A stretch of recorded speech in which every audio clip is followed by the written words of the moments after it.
Salut à tous et bienvenue pour ce nouveau numéro des infos dont on parle peu. Ravi de vous retrouver pour ce 94e numéro.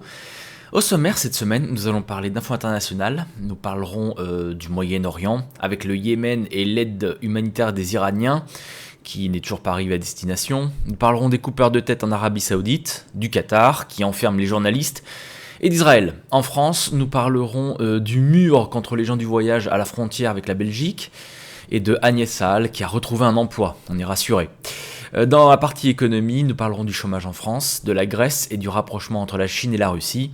Et enfin, dans la partie santé-environnement, nous parlerons de la disparition des abeilles, des déchets électroniques et de la fuite du pétrole en Californie. Voilà, attachez vos ceintures et on y va. On attaque la partie internationale avec le Yémen et le gouvernement yéménite en exil qui rappelle son émissaire en Iran et avertit d'une possible rupture des relations. Le gouvernement yéménite en exil dans la capitale saoudienne qui accuse l'Iran de s'ingérer dans ses affaires intérieures et d'apporter un soutien aux insurgés chiites Houthis, a annoncé qu'il rappelait son émissaire en poste à Téhéran. Je cite, « Le gouvernement légitime du Yémen rappelle son chargé d'affaires Abdullah al-Siri ». Voilà ce qu'a indiqué le service de presse du président yéménite. Le ministre yéménite des Affaires étrangères, Riyad Yassin, a également insisté sur la possibilité d'une rupture des liens politiques avec Téhéran, selon le communiqué. Alors pendant ce temps-là, vous savez que l'Iran a envoyé un navire d'aide humanitaire en direction du Yémen. Il est escorté par 2 navires de guerre iraniens. Ce navire aurait dû arriver le 21 mai dernier à destination, mais bon, il n'est toujours pas arrivé. Disons qu'il a été pris en chasse également par l'armée d'Arabie Saoudite avec des avions qui le survolent. Et les États-Unis font pression également afin que ce bateau soit détourné sur Djibouti dans un premier temps, afin d'être inspecté. Donc voilà, avant de repartir finalement pour le Yémen. Donc nous suivons cette affaire de près. Alors je vous invite vraiment à regarder le reportage qui a été fait sur ce sujet par Jonathan, qui est parti en Iran pour filmer le départ de ce navire humanitaire. Très bon reportage, je vous invite à le regarder, je vous mets bien sûr le lien sous cette vidéo. On continue, on va parler toujours en relation avec l'Iran, d'Israël, puisque les États-Unis négocieraient en secret une compensation à l'accord nucléaire entre les Occidentaux et l'Iran. Washington et Jérusalem seraient en pourparlers pour l'envoi de fonds militaires, dont des jets F-35. Les États-Unis auraient promis une compensation à Israël en charge de son acceptation silencieuse de l'accord sur le nucléaire iranien, selon un rapport secret publié par le quotidien Israël Haaretz. Cette semaine, Washington et Jérusalem auraient tenu des pourparlers secrets afin de pondérer la réaction israélienne face à ce que le leadership du Premier ministre israélien Benjamin Netanyahou juge de mauvais accords.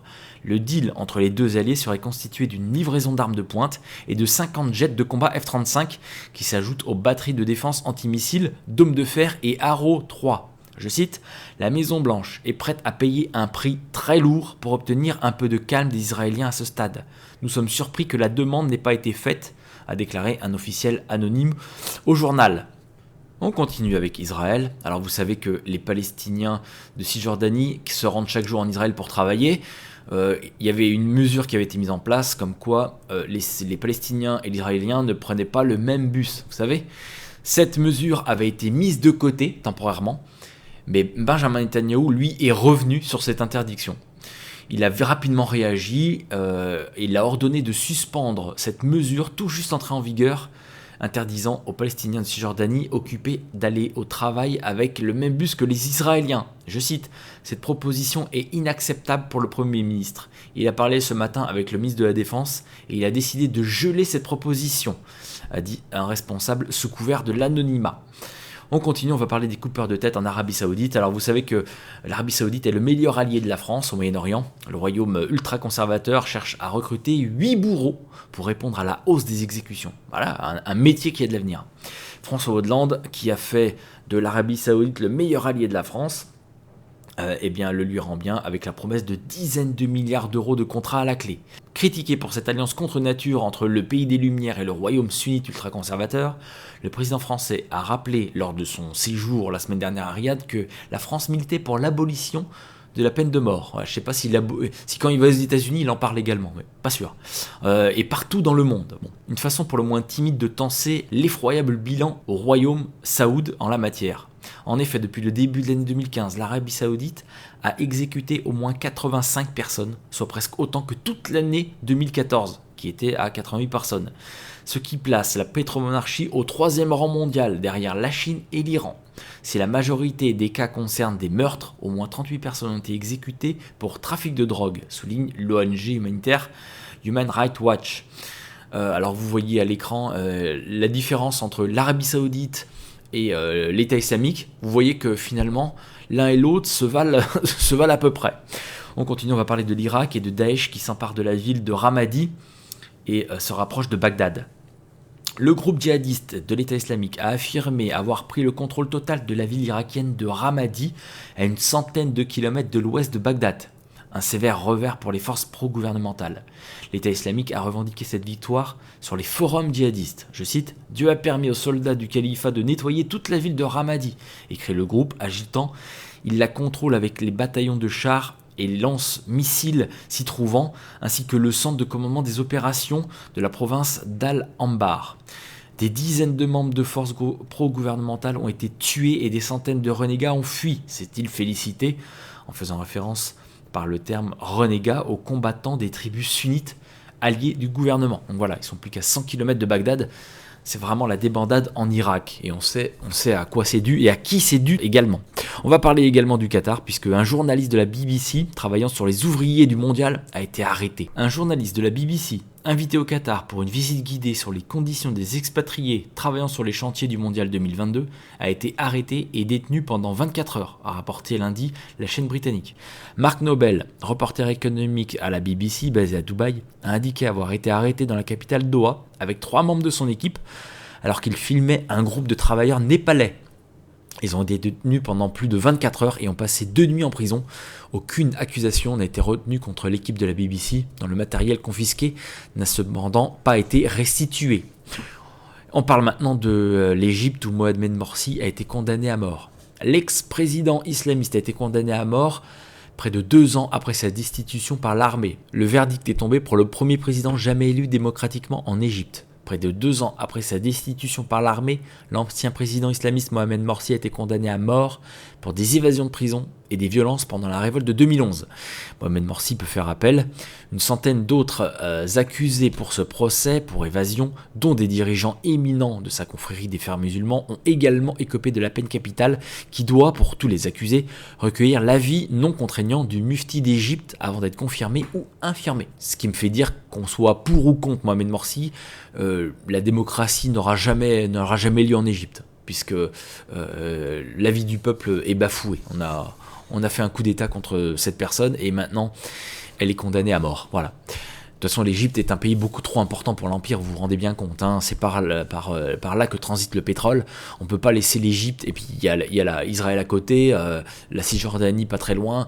Enfin bref, c'est un pays charnière, on ne peut pas laisser ce pays aux mains de n'importe qui. Hein. L'Empire a besoin de contrôler cette partie du globe.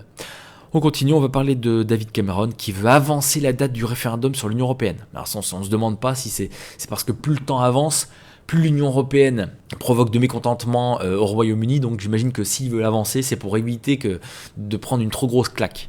Suite à sa victoire surprenante aux élections britanniques du 7 mai dernier, David Cameron pourrait avancer la date du référendum à l'année prochaine. Le Premier ministre a également nommé un nouveau ministre qui devrait jouer un rôle clé dans les négociations. Le Premier ministre britannique pourrait organiser la tenue du scrutin l'année prochaine, alors que dans sa promesse de campagne, le référendum devra avoir lieu en 2017. Le gouvernement de Cameron semble vouloir profiter de l'élan de sa victoire pour avancer le vote. Il éviterait ainsi de se faire coincer avec les élections nationales allemandes et françaises du printemps 2017. On continue avec le Royaume-Uni puisqu'un ingénieur britannique a dévoilé les faiblesses nucléaires du pays. L'ingénieur de la Royal Navy, qui a dévoilé la vulnérabilité du programme nucléaire Trident, a déclaré à la BBC qu'il était prêt à se rendre à la police. Wikileaks a publié le rapport de 18 pages rédigé par William McNally qui révèle que le Royaume-Uni est au bord de la catastrophe nucléaire. Selon l'ingénieur de 25 ans, le manquement total aux règles de sécurité ferait des Tridents une cible facile pour les terroristes. Il affirme qu'il est plus facile de pénétrer dans le sous-marin que de passer un fast control en boîte de nuit.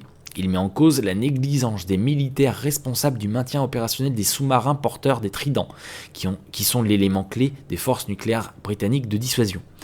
Lors d'une sortie en mer, les collègues de McNally lui avaient parlé d'un incident qui s'était produit au bord d'un sous-marin.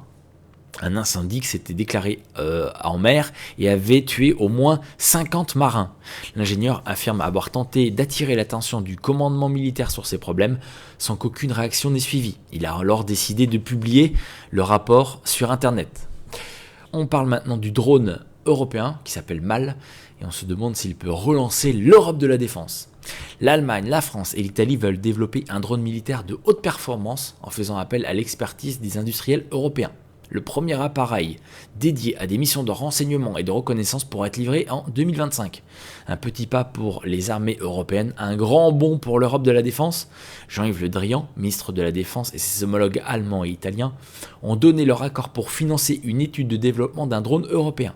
La décision commune a été prise en marge d'un conseil des affaires étrangères et de la défense qui s'est tenu à Bruxelles le 18 mai dernier. L'objectif serait de disposer d'ici 2025 d'un appareil sans pilote évoluant à moyenne altitude, capable de remplir des missions de renseignement et de reconnaissance de longue durée. Voilà.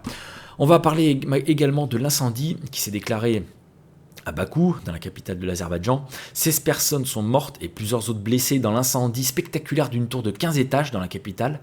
Alors les flammes ont ravagé l'intégralité du building, comme vous le voyez sur les images, mais devinez quoi ? Le bâtiment ne s'est pas effondré. Enfin, je vous dis ça, je vous dis rien, mais il me semble que vous devriez regarder et écouter attentivement l'interview que l'agence Info Libre a faite de Richard Gage, l'architecte qui démontre que les tours du World Trade Center qui sont effondrées à cause du feu, selon la version officielle, auraient en fait été détruites par ce qu'on appelle la démolition contrôlée. Bien évidemment, je vous mets le lien sous cette vidéo. On continue, on va parler maintenant de la France et d'un mur qui serait en prévision à la frontière entre la France et la Belgique pour ne pas laisser passer les gens du voyage. La commune belge de Mouscron aurait demandé à sa voisine française de Wattrelos de construire un mur afin de se protéger contre la future aire d'accueil des gens du voyage. La construction d'une nouvelle aire d'accueil pour les gens du voyage à Wattrelos, commune du nord frontalière de la Belgique, menace de virer à la querelle franco-belge. Selon la presse locale, la municipalité de la ville belge de Mouscron a bel et bien demandé l'installation d'un mur sur le site afin d'éviter que les personnes qui seront accueillies puissent trop facilement traverser la frontière. Toujours en France, on va parler d'Agnès Saal, vous savez, l'ancienne présidente de l'INA. Alors après avoir démissionné de l'INA le 28 avril, vous savez, c'est pour ses frais de taxi exorbitants, Agnès Saal, administrative civile, a retrouvé son ministère d'origine, la culture. Rattachée au secrétariat général de ce ministère, elle y a, selon nos informations, un titre de chargé de mission sur les questions de gestion prévisionnelle des emplois et des compétences. Voilà, donc elle a retrouvé un job.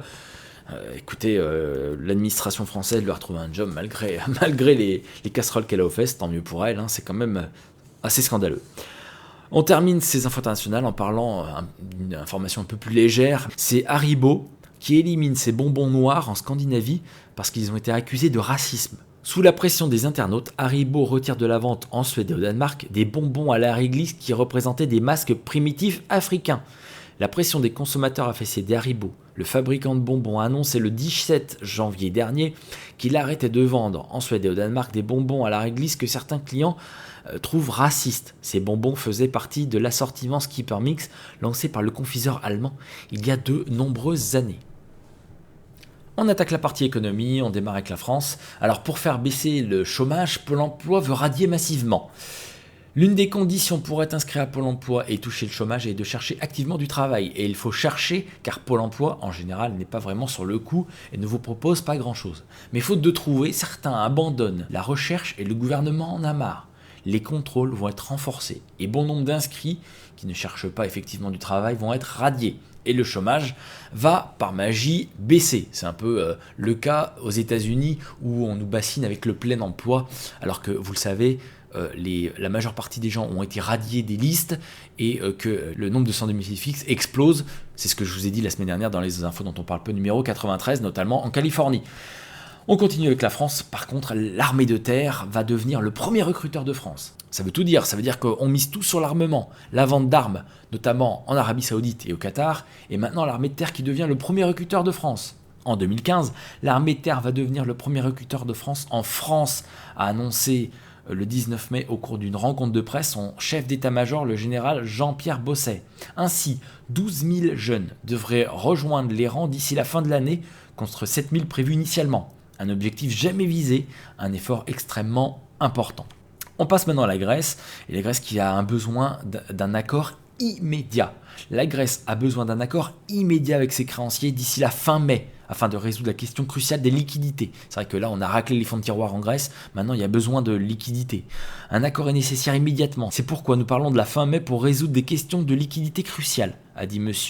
Sakellarides à la presse. La pression financière est grande, a-t-il ajouté, mais un ultimatum à prendre ou à laisser de la part des créanciers de la Grèce, l'UE et le FMI, n'aiderait pas les négociations, a-t-il prévenu. Athènes négocie avec la Banque centrale, la Commission européenne et le Fonds monétaire international, la Troïka donc, depuis plusieurs mois pour obtenir le déblocage de plusieurs milliards d'euros au titre d'un second programme d'aide en vigueur depuis 2012 et qui court jusqu'au 30 juin. Voilà, donc là, ils sont étranglés, il va falloir se décider rapidement, la fin du jeu est proche. Enfin, pour terminer, on va parler du rapprochement entre la Chine et la Russie. Alors vous savez, ça fait plusieurs années même que ce rapprochement a lieu. Présence remarquée du président chinois à Moscou le 9 mai, où notre président n'était pas là. Les exercices navals sino-russes en Méditerranée, accord de livraison gaz russe-Pékin, les signes montrent une bonne entente entre la Chine et la Russie, alors que l'Europe semble vouloir tourner le dos au pays de Vladimir Poutine.